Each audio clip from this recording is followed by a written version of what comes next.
Good morning students.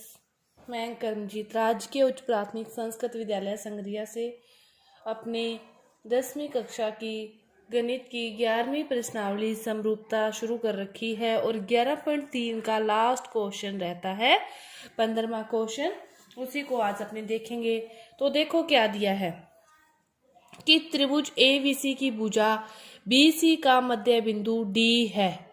यदि AD का समद्विभाजन करती हुई रेखा बी से इस प्रकार खींची जाए कि वह भुजा एडी को ई पर काटते हुए एसी को एक्स पर काटे।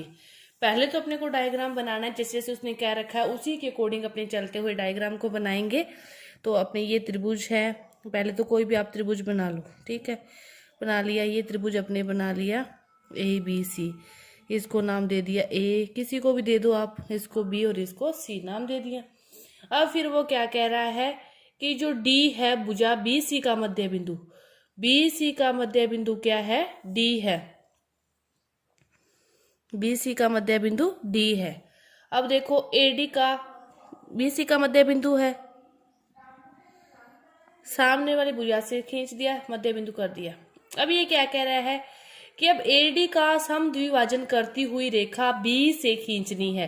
एडी को दो भागों में बांटती हुई, ये तो दोनों मतलब इसका मध्य बिंदु ये दोनों समान है। अब वो कह रहा है कि बी से कोई रेखा खींचनी है जो इसको दो भागों में बांटे, तो दो भागों में बांट रही है। इसका नाम क्या दे दिया, ई। और इसने कहा है कि एडी को एक्स पर काटे, एडी को ई पर काटे और एसी को एक्स पर काटे। ये है आपका जो उसने डायग्राम कहा है, जो उसने कहा उसके अनुसार ये आपका चित्र बनता है। अब देखो, अब हल करना है अपने को। हल क्या करना है, E X upon B E आना चाहिए 1/3। ई एक्स कौन सा है, ये रहा, बी ई ये रहा, मतलब ये बी और ई एक्स और बी का अनुपात क्या है, 1/3 है। ये अपने को सिद्ध करना है और इसको सिद्ध करने के लिए अपने को कोई भी दो ट्राइंगल चाहिए। समरूपता की प्रश्नावली चल रही है तो कोई भी दो ट्राइंगल लेके अपने उनको समरूप दिखा के उसी के नियमों से आगे अपने चलेंगे और इसको हल करेंगे। तो उसके लिए अपने को इसके समांतर कोई रेखा भी चाहिए, इस बी एक्स के या ई एक्स के समांतर कोई भी अपने को रेखा भी चाहिए। तो अपने पहले उत्पत्ति करते हैं, यहाँ से ये डी से ई एक्स के समांतर कोई रेखा खींचते हैं, वाई इसको नाम दे देते हैं। अब देखो, सबसे पहले इस प्रकार का क्वेश्चन आपको हल करना है तो सबसे पहले आपको लिखना है कि दिया क्या है। दिया क्या है कि ये दोनों क्या है, समांतर है। तो ए ई इक्वल है ई डी के, ए ई इक्वल है ई डी के। और दूसरा क्या है, बी डी इक्वल है डी सी के, बी डी इक्वल है डी सी के। ये दोनों तो क्या है अपने को दिए हैं। फिर लिखना होता है प्रूव क्या करना है, टू प्रूव, हमें प्रूव करना है। प्रूव क्या करना है कि ई एक्स अपॉन बी ई का जो अनुपात है वो क्या है, 1/3 आना चाहिए, ठीक है। अब अपनी उत्पत्ति क्या की वो लिख दो कि हमने उत्पत्ति की इस प्रकार, उत्पत्ति की कि जो डी वाई है वो समांतर है बी एक्स के और समांतर है ई एक्स के, मतलब बी एक्स के समांतर है तो ई एक्स के भी समांतर होगी, ठीक है। अब इस प्रकार उत्पत्ति कर ली। अब अपने क्या करते हैं, कोई भी दो ट्राइंगल लेते हैं। एक बार ट्राइंगल ले लिया अपने बी सी एक्स, बी से सी से एक्स और डी सी वाई, ये छोटे वाला ले लिया और एक ये बड़े वाला ले लिया। दो ट्राइंगल ले लिए, इन दोनों को देखते हैं। ट्राइंगल कौन सा ले लिया कि त्रिभुज बी सी एक्स व त्रिभुज डी सी वाई में। अब देखो, अपने ध्यान से समझो इस बात को, V C X D C Y, तो सी तो दोनों में आ रहे हैं ना, सी तो क्या हो गया, उभयनिष्ठ हो गया। अब ये दोनों क्या है, समांतर है।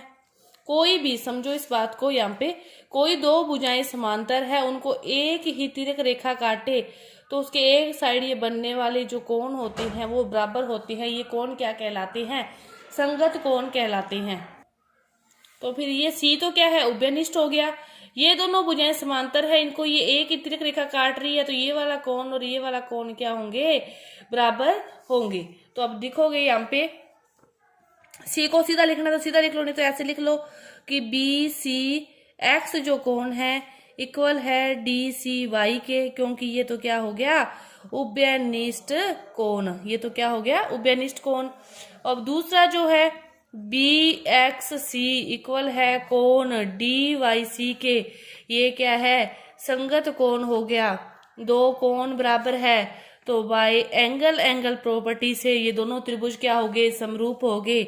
त्रिभुज बी सी एक्स क्या है समरूप है त्रिभुज डी सी वाई के, दोनों समरूप हो गए। अब कोई भी दो त्रिभुज समरूप होते हैं तो फिर उनकी भुजाओं का जो अनुपात है वो क्या होता है बराबर होता है। तो अब अपने इसमें भुजाओं का अनुपात लिख देंगे, डी सी का अनुपात बी सी के, इसी तरह सी वाई का अनुपात सी एक्स के, और बी एक्स का डी वाई का अनुपात बी एक्स के। ये अनुपात क्या होंगे भुजाओं संगत भुजाओं के अनुपात बराबर होंगे। तो डी सी अनुपात बी सी, डी वाई अनुपात बी एक्स इक्वल है और इक्वल है सी वाई का अनुपात सी एक्स के। तो अपने को ये तो चाहिए नहीं, इस साइड वाले को तो अपने लेंगे नहीं, इसको तो नहीं लेंगे, जिसको प्रूव करना उन्हीं को ले लिया, ये ले लिया। अब अपने पास क्या आ गया D C upon B C equal to D Y upon B X. अब आप देखो अपने जो दिया हुआ था जो बी सी है डी सी है वो बी डी के इक्वल है, जो डी सी है और बी डी क्या है दोनों इक्वल है। तो अपने इस बी सी को क्या लिख सकते हैं पूरी, मतलब ये एक है ये एक है तो एक एक दो होगी, मतलब पूरी अपने बी सी को क्या लिख सकते हैं टू, पूरी बी सी को अपने टू डी सी लिख सकते हैं, मतलब ये भी डी सी ये भी डी सी दोनों का योग क्या हो गया टू डी सी।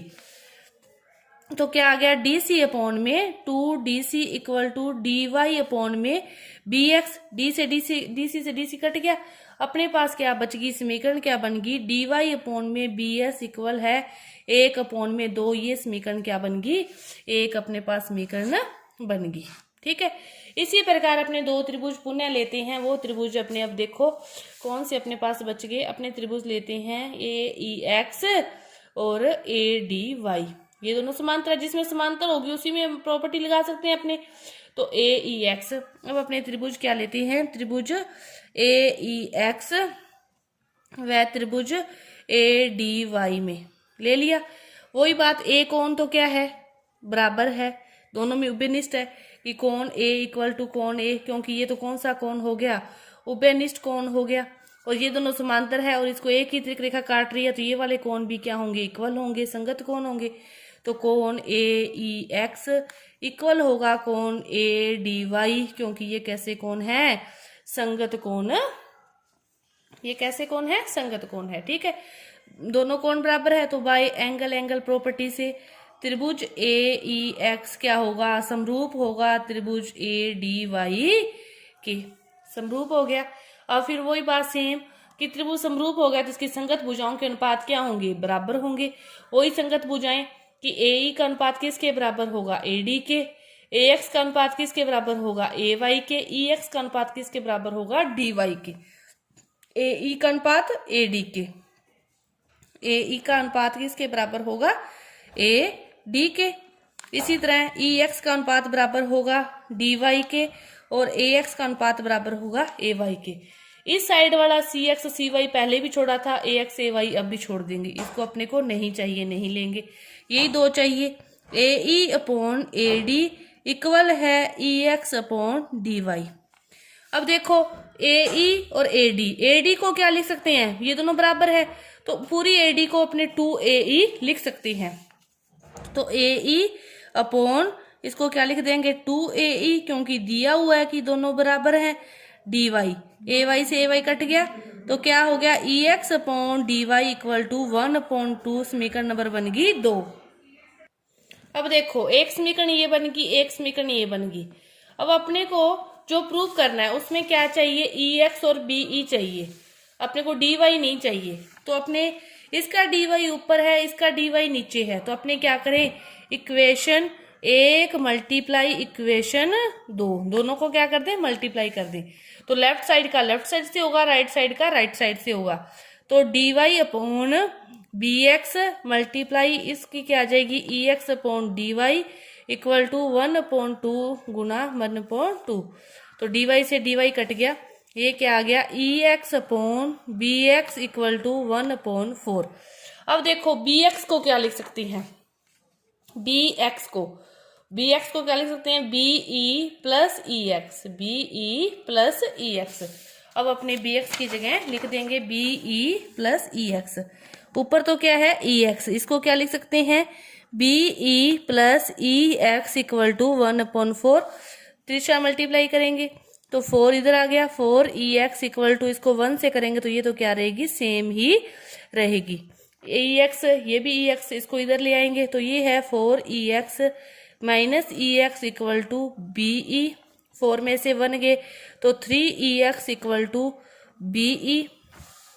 अब बी ई को इधर ले आए, 3 इधर पड़ा है, E X upon B E. इस साइड क्या बच गया 1, ये 3 मल्टीप्लाई में है, 3 मल्टीप्लाई में इस साइड लेके जाएंगे तो 3 किस में जाएगा, डिवाइड में जाएगा। 3 किस में जाएगा, डिवाइड में। तो ये अपने पास जो प्रूव करना था वो आ गया। E X upon B E का अनुपात क्या है, 1:3। क्या करना था, दोबारा देखो एक बार जल्दी से, कि आपको त्रिभुज जितना दे रखा था उसके अलावा एक उत्पत्ति करनी है, इसके समांतर कोई रेखा डी वाई ले ली। फिर दो ट्रायंगल लेने हैं, पहले तो ये से ले लिया बी सी एक्स और डी सी वाई। इसको समरूप, एक तो संगत कोण है और एक उभयनिष्ठ समरूप हो गया, फिर संगत भुजाओं का अनुपात बराबर होगा, वहां से एक इक्वेशन बन जाएगी। दोबारा अपने 2 ट्रायंगल ले लिए, एक ले लिया ए ई एक्स और एक ले लिया A D Y, A E X और ए डी वाई। इसमें एक तो उभयनिष्ठ एंगल है, एक संगत कोण है, वाई एंगल प्रॉपर्टी से समरूप हो गया। फिर भुजाओं का, संगत भुजाओं का अनुपात भी समान होगा, वहां से दूसरी समीकरण बन गई। फिर दोनों समीकरणों को क्या कर दिया, मल्टीप्लाई, और मल्टीप्लाई करने के बाद फिर बी एक्स आ गया। बी एक्स को 2 रूप में लिख सकते हैं, बी एक्स क्या है, B E plus E x. फिर तिरछा गुणा करके हल कर दिया, जो प्रूव करना था वो अपने पास आ गया। तो आपका ये 15वां जो क्वेश्चन था और 11.3 जो प्रश्नावली थी पूरी हुई। आगे की जो प्रश्नावलियां हैं वो अपने अगली वीडियो में करेंगे। धन्यवाद।